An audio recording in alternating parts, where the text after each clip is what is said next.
Hello, welcome to the Basketball Soapbox. I'm your host, Daniel Daly, and it's been a little while. I've been focusing on the wrestling a little bit here with Brian and Lewis on ring takes, as wrestling has picked up as the past couple of months here. But I'm getting back into the swing of basketball. Of course, there's a bunch of things to talk about, including a lot of stuff happening with the GOAT conversations around the league. Um, this will be episode 58 as we talk about the GOAT point guard conversation, as well as Andre's claim to be the greatest rebounder of all time. And finally, wild Rashad Mccants takes. Wow. But first, let's get into it here with the GOAT point guard conversation. Between Magic Johnson and Steph Curry. Steph Curry was on Gilbert Arenas' podcast a couple weeks ago, about a month ago, I believe, and basically Gilbert asked him, "Hey, who's the greatest point guard?" And Steph Curry said, "Myself." And when he asked, "So you're the greatest point guard?" Steph Curry replied, "It's between Magic and me, right? We're in the conversation," which is completely correct. I believe those two are the two best point guards of all time.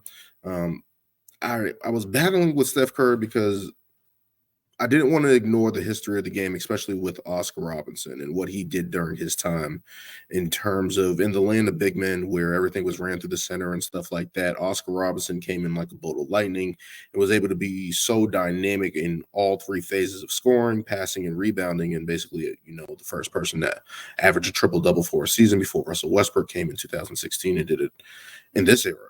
But what Oscar was doing during that time, I don't want to ignore that and do a disservice by that because Oscar was a dynamo, a doppelganger, just basically just killing the league during that time. And the ability to get 30, 10, and 10 was crazy, but he had that much control on the game and really one of the first trailblazers of the game during that time in the 60s.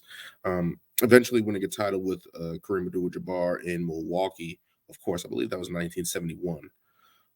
Way later in his career rather than the prime Oscar that we've seen before, that we've seen at that time before. And I didn't want to just gloss over Oscar Robinson and what he's meant to the game.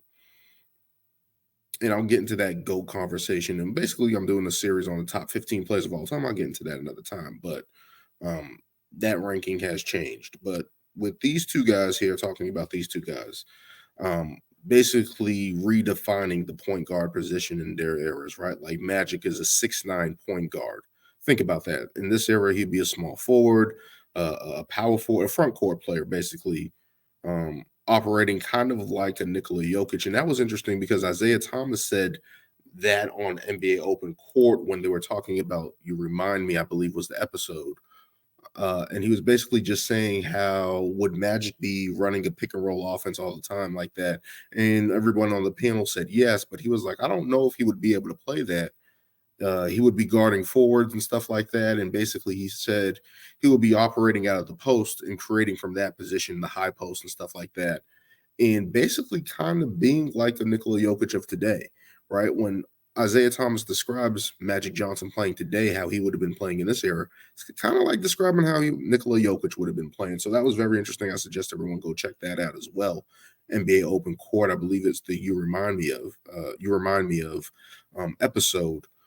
A very good take, and I completely agree with it. I think Magic will be dynamic in this era. But to get back to the original conversation between these two, of course, there's been a whole bunch of debates there.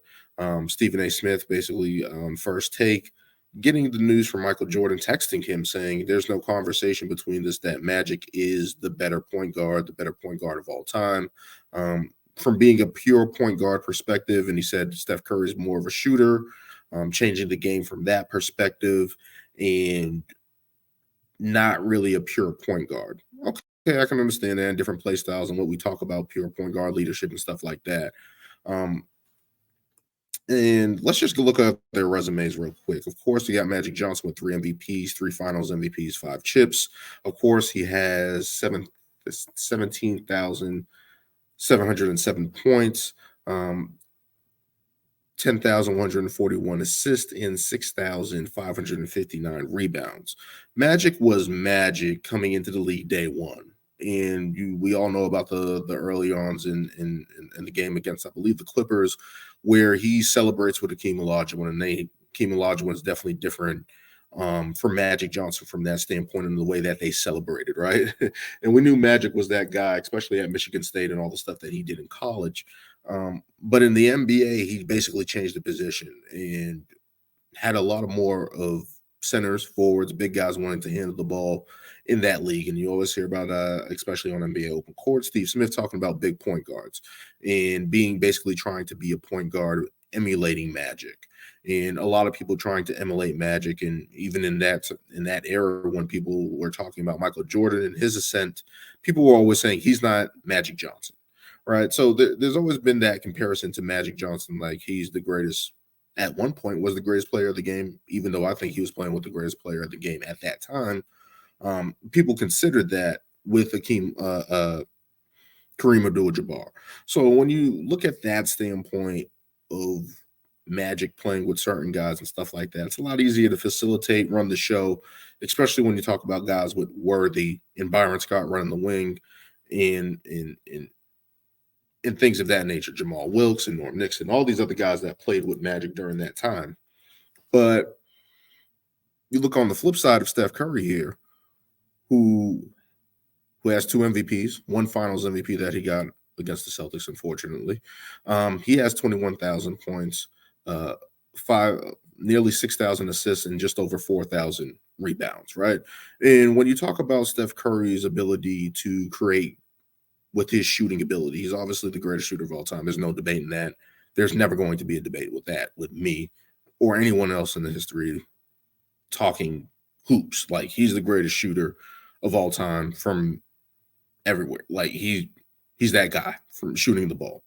And when you look at Steph Curry and his team, his Warriors, they won 4 championships. He has a Finals MVP that he's finally earned. He's played with Klay Thompson, Draymond Green, majority of his career. And he's played with Kevin Durant those 2 final runs that they made in 2018, 2017, 2018, sorry. But so when you look at Steph Curry, and people are going to look at that and take a knock against him. So you've had both these guys who have been basically playing with great players all their careers, right? Like, you talk about Klay Thompson, Hall of Famer, Draymond Green. People argue with that, but Hall of Famer. Kevin Durant, those 2 years, Hall of Famer, no question, Finals MVP. You look at what Magic was playing with Kareem Abdul-Jabbar, Finals MVP. James Worthy, Finals MVP, Hall of Famer, All-Star, multiple-time All-Star. So you just look at the combination of what these guys were able to do for their team, and I think people miss those things that they would do for Steph Curry and say, hey, he doesn't have a Finals MVP at that time, and he didn't have all the Finals MVP. Those went to Andre Iguodala and Kevin Durant and stuff like that. But they don't use that with Magic. And I think Magic, because he was able to win 3 Finals MVPs, able to get those 3 MVPs, be the best player in the league, even though Steph Curry has those as well now, he hasn't done it to the level of Magic Johnson. And I think that's a fair comparison. But I think just in the conversation between these two, we have to respect what they were able to do. And I basically, it's now in this era, basically told create gravity, right? And Charles Barkley said it as well. What defines a great player is the ability to draw the attention of the defense. And when you talk about these two guys, the ability to just orchestrate in different ways, like Magic did it with the ball, correct? Facilitating, running in transition, grabbing the rebound, getting in the fast break, dropping it off to Worthy, dropping it off to Byron Scott, dropping it off to Kareem as the trailer in Showtime Lakers. And in the half court, he would back you down, facilitate, and orchestrate the offense and be able to get the ball to the guys that helped them score. Magic can also score, as we saw the hook shot, unfortunately, I believe in the 1985 NBA Finals, where he hits it over McHale on a broken foot. But you just see the ability of Magic Johnson able to do all of these things and just be a stat guy, like just be able to fill up the stat sheet, I should say. The ability to get triple doubles and dominate from that standpoint. And he creates gravity. That was his gravity with the ball. When you look at Steph Curry, and has been the transcendent player of gravity of this era, his off-ball movement is his best weapon because, well, I guess his shooting would also add to that off-ball movement. But the off-ball movement creates so much chaos on the defensive end. Do you switch? Do you just chase him around? It opens guys up. We saw this in the playoffs with Andrew Wiggins. We've seen it for years with Klay Thompson, where the defense is so enamored with Steph Curry that they forget about Klay Thompson. They forget about guys like Andrew Wiggins. When he was with Kevin Durant, his movement opened up everything as well. That team was just pure dominance. And when you look at that from that standpoint, with him and Draymond Green, his movement opened up things for Draymond Green to get cuts to the basket, find other guys to hit cutters and stuff like that. So these guys both have tremendous gravity and the ability to draw the attention of the defense, create havoc on the defensive end for teams, even some of the greatest defenses, right? So looking at that point, these guys are both great. They're both legendary, but I'm going to have to go with Magic just from the standpoint of orchestrating the offense and being able to dominate for so long. Like Steph Curry has been able to be dominant for a long time and be a steady presence in this league. Magic Johnson just had, of course, the teammates and stuff like that, which I think people ignore a little bit, but the ability to run that show, the ability to do it over that period of time, the ability to just be dominant and be fill up the stat sheet like that is tremendous. Of course, Magic has the leadership in terms of 5 rings over Steph Curry, finals MVPs. And this is where the comparison of these debates get in, because obviously Curry's the better scorer. I think Magic is the better overall player in terms, and that has a lot to do with size. He's 6'9". He's able to do a couple things that Steph Curry just isn't able to do.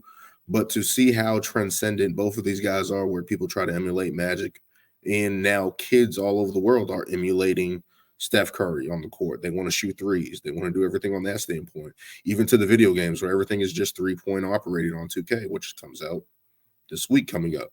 But when you look at what they've been able to do to the game, is transcend it, evolve it, make it different. And from that standpoint of looking at both these guys, the GOAT conversation, whoever it is, it's your preference, and that's fine. And I'm fine with that. And I think that's a good, healthy conversation as long as it's done in the right way.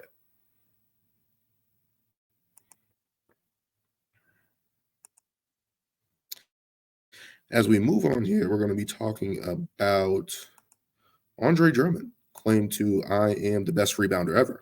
And this was interesting. This was interesting for a couple of standpoints, because when he first said it, I'm just instantly like, no way. He's not the best rebounder ever. I'm like, no. I've seen Dennis Rodman. I've seen Dwight Howard. I've seen Kevin Garnett. I've seen games of Moses Malone. I've seen other guys, I feel like, dominated on the glass better than DeAndre Drummond. And basically, in the interview, he's saying basically, hey, I'm an all-star. I played 40-plus minutes. I'm all-NBA. I'm one of the best rebounders ever. And he is correct in that standpoint. And from people have found this loophole, which I'll get into in a minute, he only has 9,965 rebounds. That ranks 47th out of all rebounders. So let's start there. Like, that claim to me just doesn't fit, right? But then they go into his rebounding percentage, which is 24.8 all time. And this stat has been kept since 1970, when people really started looking at rebounds and stuff like that.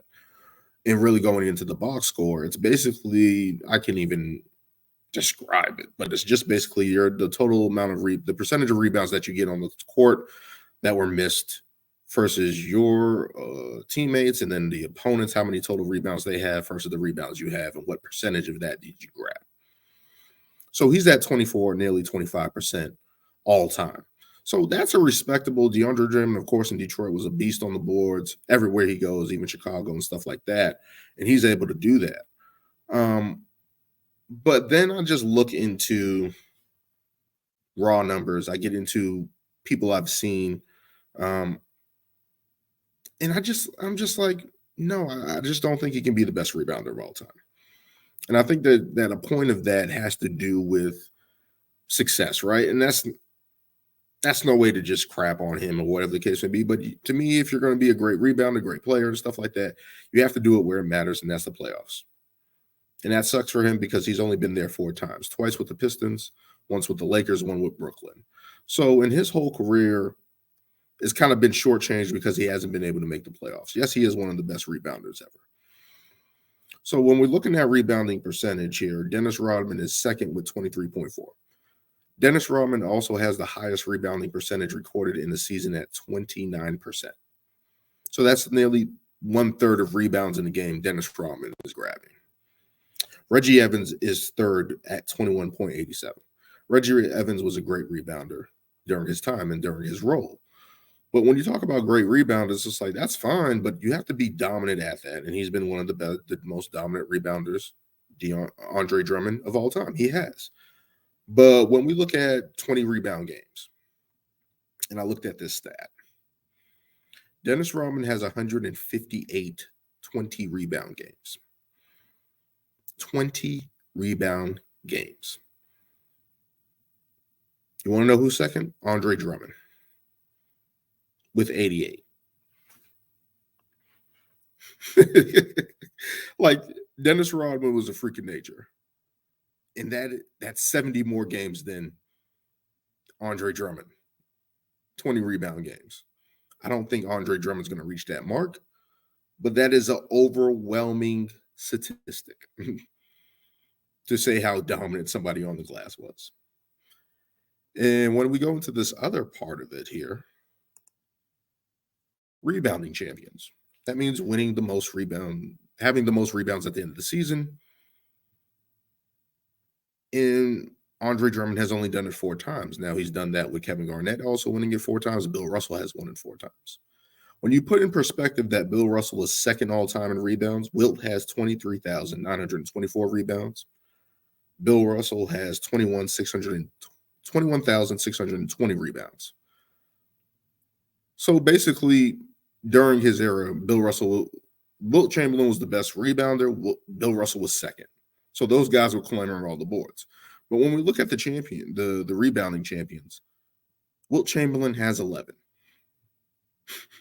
He has 11 rebounding titles. When we look at Dennis Rodman, he has 7. Moses Malone has 6. Dwight Howard has 5. Majority, I have seen 2 of those guys dominate the glass.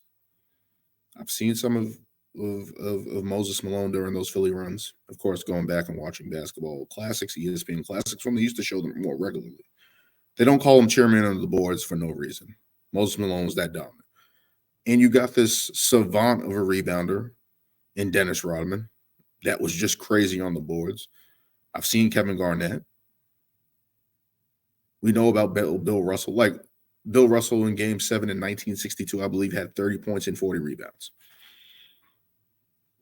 Like, that's dominance on the glass. And I'm not saying that Andre Drummond doesn't have that. But to make that claim that you're the best rebounder ever, I just don't see it. I'm sorry. You can have the highest rebounding percentage of your era, whatever the case may be. There's a whole bunch of stuff that goes into it. You can look at the era from the 60s and 70s that it was a run and gun era. Guys were just putting up shots. They were getting junk off the glass. You can also say in this era where rebounding isn't as much as of an emphasis for teams on the offensive end. They rather limit transition and stop the ball from transitioning. There's a whole bunch of stuff that you look at each era and nitpick and go back and forth. But Andre, I keep saying DeAndre because I'm getting confused with Jordan. But when you look at his rebounding, he is one of the best rebounders, of course, to rebounding percentage. But in terms of totals, in terms of rebounding championships, in terms of effectiveness and transitioning that into the playoffs, I don't think he's there. And that's no knock on him. He's a good player, all NBA from UConn. You got to respect that. But in terms of what he is, in terms of the rebounding, I just think there's other better rebounders out there. And that's just looking at it. And then I heard that he farts to get teammates away and defenders away to grab the rebound. Nah, I can't go with that, man. I can't go with that. Like, nah, I can't go with that. I can't go with that. I can't co-sign that on the rebounding tip. I can't do that. Don't forget to like, comment, and subscribe as we continue here. And we're going to get into the final section here.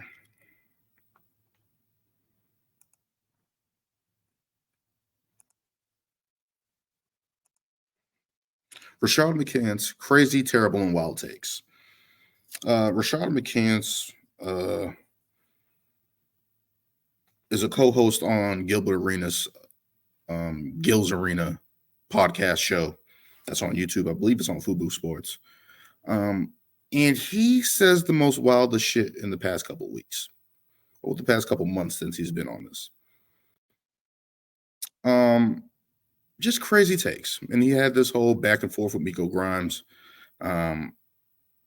Basically what leadership was and how good you were and the ability to talk basketball, and basically demeaning her in that sense of saying, hey, you can't say that I'm not a scorer on that level as you and stuff like that. You can go back and watch the clip, but just being controversial in terms of the basketball world and stuff like that. The first thing that he said that was wild was, my Lebanon team has a chance to beat the Denver Nuggets, who just won the championship. And Gilbert Arenas snapped and said, you ain't winning against those Nuggets. Your team would lose by 200, basically going back and forth. And Rashad Mccants was saying, I have a chance to do that. And that Lebanon team, I looked up, and he averaged 25 points for that team. Cool, very productive overseas. I'm not going to diminish that. But then I looked at the team record, and his team finished 8-16. So that 8-16 team that was under 500 in Lebanon is going to turn around and beat the defending champions, the Denver Nuggets, with Nikola Jokic, the MVP, multiple-time MVP, Finals MVP, Aaron Gordon, Jamal Murray, Michael Porter Jr., all those guys. That's who you're going to beat when your team wasn't even over 500 in Lebanon? Just wild shit from him. You can watch the clips. Just wild shit from this guy. Moving on, probably one of the more entertaining things. Basically, Pat Bev said there was some back and forth, or whatever the case may be, and Pat Bev said, did you hear about the story between me and Rashad Mccants? And apparently in 2012, they both had a training camp invite to work out for the Los Angeles Lakers. And Pat Bev allegedly basically said, hey, I made you quit. And Rashad Mccants, of course, Pat Beverly then came to Gilbert Arenas' show in studio across from Rashad Mccants. I believe Brandon Jennings was there as well. Kenyon Martin was there as well. And Rashad Mccants basically said, you didn't make me quit. I stopped my workout. And Pat Bev was like, yo, we was playing one-on-one. What are you talking about? Like, you stopped playing. And Rashad Mccants basically said, yo, I already had my spot guaranteed by Mitch Kupchak. There was a UNC connection between the two. He got him the workout to come in and work out for the team. And basically saying, I only stopped the workout because I had a grade 2 ankle sprain. Kenyon Martin, sitting next to him, was so disgusted with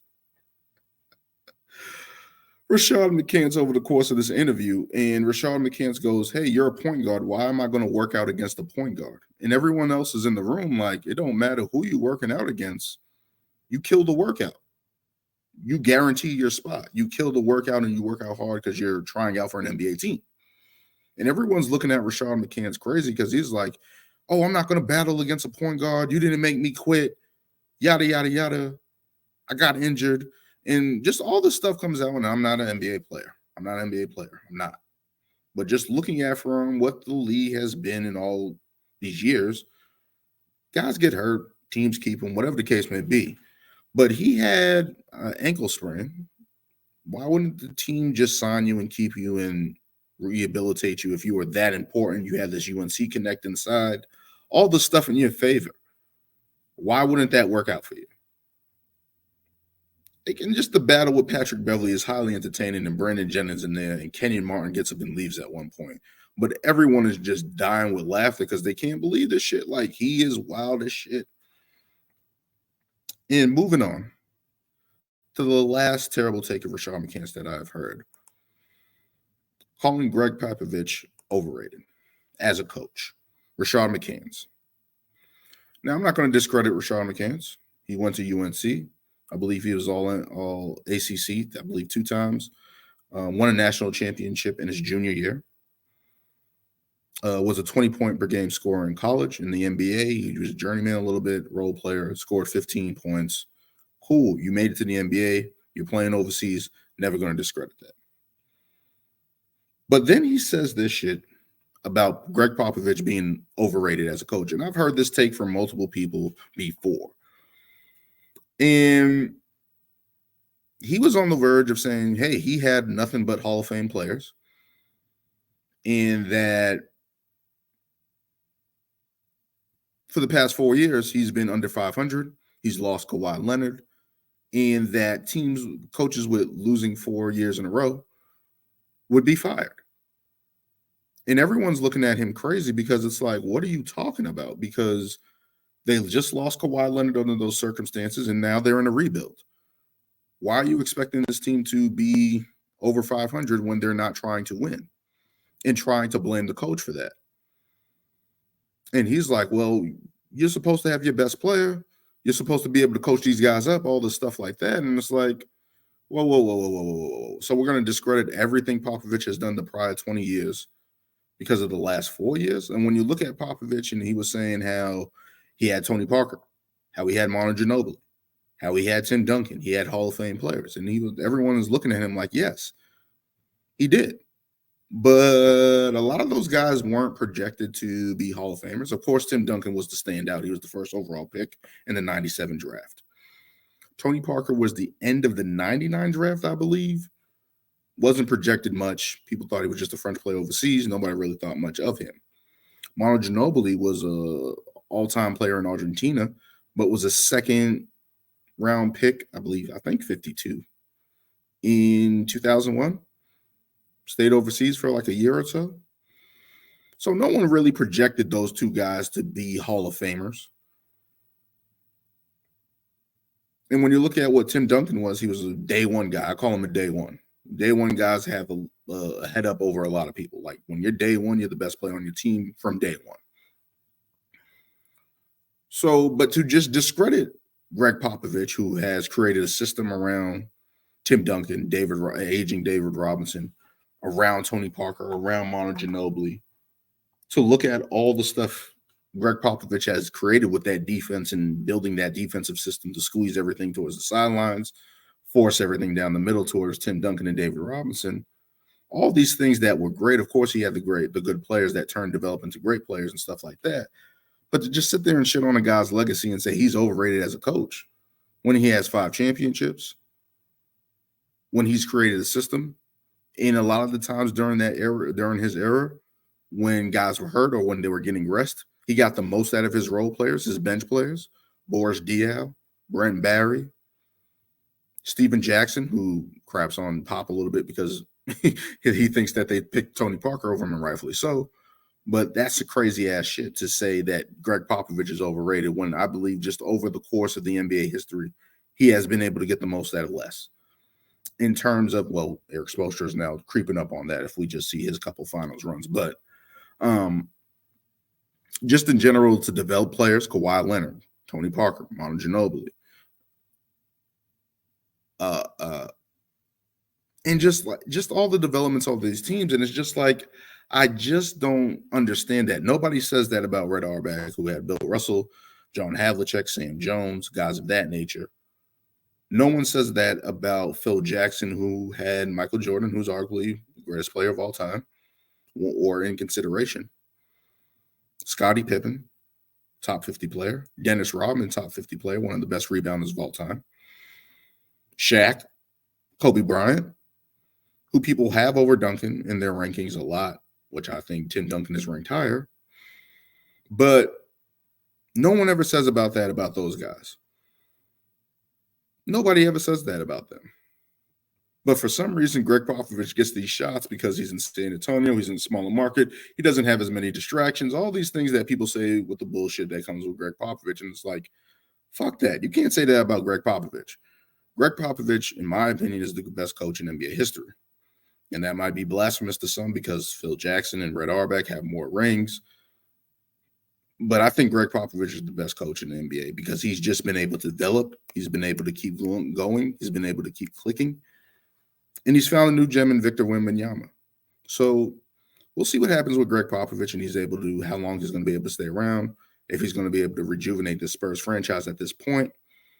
But Rashad Mccants is saying some wild, crazy, terrible, and wild takes when it comes to basketball. And this is one of the things where people say, people like me who just come on and just try to talk basketball shouldn't talk basketball because we never played. Rashad Mccants is showing you the prime example that you could have played basketball, had a lot of experience in college, had some experience in the NBA, playing overseas, come back and then say some wild shit as a person who plays basketball day to day. So I'm not going to negate anybody from talking the game of basketball, but when you say blasphemous shit, and people go at Kendrick Perkins for the shit that he be saying, and you can kind of understand, at least understand where Kendrick Perkins is talking from a basketball standpoint. Rashad Mccants takes, no. We can't do that. No, he's talking crazy. But that will do it for this episode of the Basketball Soapbox, episode 58. Thank you for joining me. Don't forget to like, comment, and subscribe as we continue here. I'm going to try to get back into the Soapbox summer, analyze that Michael Jordan Bulldoze series as well. FIBA basketball is going on. I think USA just beat Montenegro on Friday. So I believe they're 7-0 in the FIBA World Cup. So that's going on. NBA season is going to be picking up. I'm going to be doing an NBA preview on the Eastern and Western Conference, of course, as we get closer to the season. A lot of moves that happen there, coaching, moving, all that stuff like that. Try to do some more things in that nature. Maybe have a guest or two on as well. As well as continue with the Ring Takes podcast, which has been taking off and getting a lot of support on that. Likes, comments, and subscribers off of that. Payback just happened last night. All Out is going to happen today at the time of this recording. A lot of stuff going on there in that section where CM Punk has quit. Has been fired by Tony Khan in AEW.